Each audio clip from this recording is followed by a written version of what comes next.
नमस्कार विद्यार्थियों, इस वीडियो में आपका बहुत बहुत स्वागत है।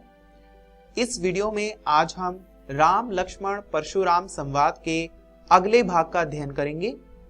इस वीडियो में आज हम सबसे पहले पाठ प्रसंग जानेंगे, यानी इस वीडियो से पहले जो कुछ हमने पढ़ा उसका वर्णन करेंगे और इसके बाद दूसरे तथा तीसरे छंद का अर्थ भी जानेंगे, यानी उसकी व्याख्या करेंगे।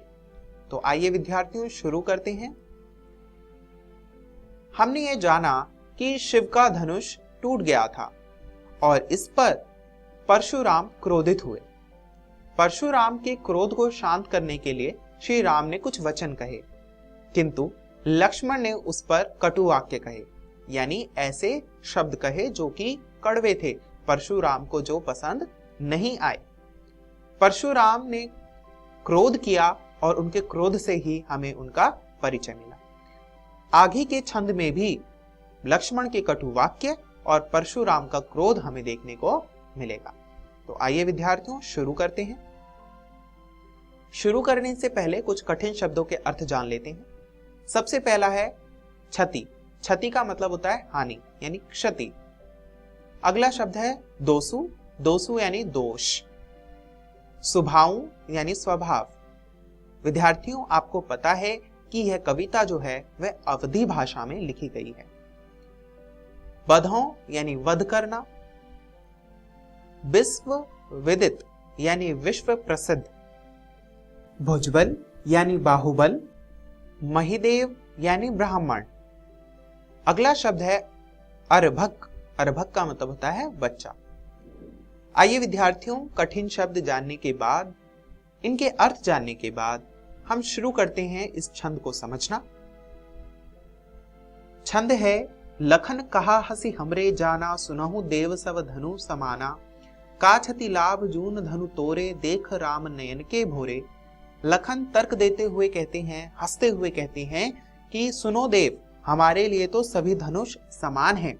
आपके इस पुराने धनुष का लाभ हानि हम क्या जाने, यह तो श्री राम के देखने भर से ही टूट गया।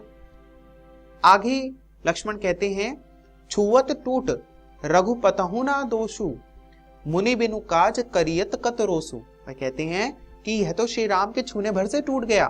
हे मुनि, आप क्रोध व्यर्थ ही कर रहे हैं। इस पर परशुराम को क्रोध आ जाता है और वह हाथ में जो परशा धारण कर रखे हैं उसकी ओर ध्यान करके बोलते हैं, बोले चिते परसु की ओरा, रे सट सुनहि सभाउ न मोरा। हे मूर्ख, क्या तुमने मेरा स्वभाव नहीं सुना। आगे वे कहते हैं, अपने शौर्य का वर्णन करते हुए कहते हैं, अपनी प्रशंसा करते हुए कहते हैं कि बालक बोल बधो नहीं तो ही, मैं बच्चा समझ के तुझे छोड़ रहा हूं। केवल मुनि जड़ जानो ही मोही, और इस पर तू मुझे एक मूर्ख मुनि समझ रहा है। वे कहते हैं बाल ब्रह्मचारी अति कोही, विश्व विदित क्षत्रिय कुलद्रोही। वे कहते हैं कि मैं बचपन से ही ब्रह्मचारी हूं और यह विश्व जानता है कि मैं क्षत्रिय कुल का नाश करने वाला हूं। आगे वे कहते हैं भुजबल भूमि भूप बिनु कीन्ही, विपुल बार मही देवन दीनी। वे कहते हैं मैंने अपने बाहुबल से इस धरती को कई बार राजाओं से मुक्त किया है, क्षत्रियों से मुक्त किया है, और विपुल यानी कई बार, महिदेवन यानी ब्राह्मणों को दान में दे दिया है, ब्राह्मणों को दे दिया है। आगे वे सहस्र बाहु की कथा का वर्णन करते हैं। कहते हैं सहस्र बाहु भुज छेद निहारा, मैंने सहस्र बाहु यानी 1000 हाथ वाले जो राक्षस है उसके मैंने सभी भुजों को काटकर उसका संहार किया। परशु बिलोक महीप कुमारा, और ये जो मेरा परशु जो है वह बहुत ही प्रसिद्ध है। आगे वे कहते हैं कि मेरा जो अपने परशु का वर्णन करते हुए कहते हैं मातहु पितहि जनि सोच बस, करसी महिष किशोर, गर्भ के अर्भक दलन परसु मोर अति घोर।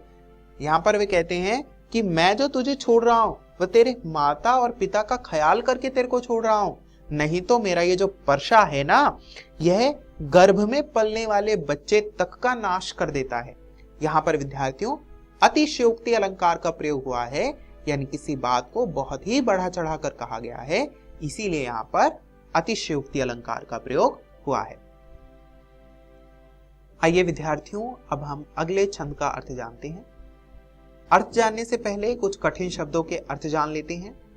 सबसे पहला है पुनी पुनी यानी बार बार, कुम्हड़ बतिया यानी बहुत कमजोर, तर्जनी, तर्जनी वह उंगली जो अंगूठे के बाद होती है जिसका प्रयोग आप शब्द को इंगित करने के लिए करते हैं। भृगुसुत, भृगुसुत यानी भृगु के पुत्र, और परशुराम के पिता का नाम भृगु था इसीलिए उन्हें भृगुसुत कहा है। सूर्य यानी देव, अपकीर्ति यानी बुराई, बिलोकी यानी देखकर, और भृगु वंश मुनि यानी परशुराम। यहां पर भृगु वंश मुनि यानी भृगु के वंश के मुनि परशुराम। आइए शुरू करते हैं इस छंद का अर्थ जानना। विद्यार्थियों, हम सब लखन यानी लक्ष्मण के स्वभाव को जानते हैं कि वह थोड़े उग्र स्वभाव के थे। इस छंद में वह परशुराम को युद्ध करने के लिए उत्तेजित कर रहे हैं। लखन कहते हैं कि अहो मुनिसु महाभट मानी, पुनि पुनि मोह दिखाव कुठारू, चाहत उड़ावन फूकी पहारू। वे कहते हैं कि हे मुनि, आप तो मुझे बार बार ये कुठार ऐसे दिखा रहे हैं जैसे आप फूंक मारकर पहाड़ उड़ा देना चाहते हैं।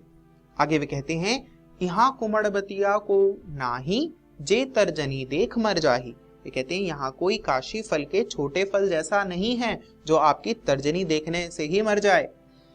आगे वे कहते हैं कि मैं जो कुछ बोल रहा हूं वह इसलिए बोल रहा हूं क्योंकि मैंने आपके हाथ में कुठार, बाण और धनुष देखा है, इसीलिए मैं आपको युद्ध के लिए आमंत्रित कर रहा हूं। आगे वे कहते हैं कि नहीं तो मैं भृगुसुत समझू ही जनेऊ बिलो की, जो कछु कहूं सहो रिसरो की। यानी मैं आपको भृगु का पुत्र समझकर कुछ नहीं कह रहा हूं, जो कुछ आप कह रहे हैं वह सुन रहा हूं और अपने क्रोध को रोक रहा हूं।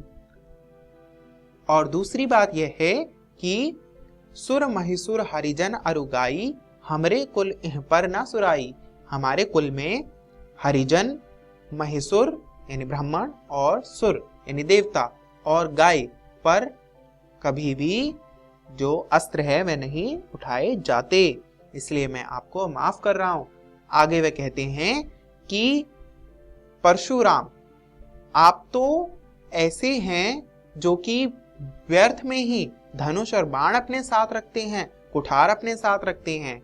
आपका जो वचन है यानी कोटिक कुलिसम वचन तुम्हारा, यानी आपका जो वचन है, आपकी जो बोली है वह ही करोड़ों वज्र के समान है। आगे वे कहते हैं कि जो बिलों की अनुचित कही हूं, क्षमहू महामुनि धीर, सुनी सरोस भृगुवंश मुनि, बोले गिरा गंभीर। आगे जो लक्ष्मण हैं वह कहते हैं कि अगर मैंने कुछ अनुचित कहा है तो आप मुझे क्षमा कर दीजिए। इस पर परशुराम क्रोधित हो जाते हैं और वह बोलते हैं। विद्यार्थियों, अब तक हमने इस कविता में लक्ष्मण के चरित्र की विशेषता देखी और परशुराम के बारे में कुछ जाना। विद्यार्थियों, आज की इस वीडियो में हमने जाना कि परशुराम कौन थे। साथ ही हमने यह भी जाना कि लक्ष्मण ने परशुराम की आलोचना क्यों और किस प्रकार की। विद्यार्थियों, आशा है कि आपको यह वीडियो बहुत पसंद आया होगा। घर जाकर आप इन प्रश्नों के उत्तर जो कि स्क्रीन पर आपको दिखाई दे रहे हैं एक अनुच्छेद के रूप में लिखेंगे और अगले वीडियो के लिए आप छंद संख्या 4 और 5 पढ़कर आएंगे जो कि आपकी पाठ्य पुस्तक में पृष्ठ संख्या 13 और 14 पर दिया हुआ है। इस वीडियो को देखने के लिए बहुत बहुत धन्यवाद।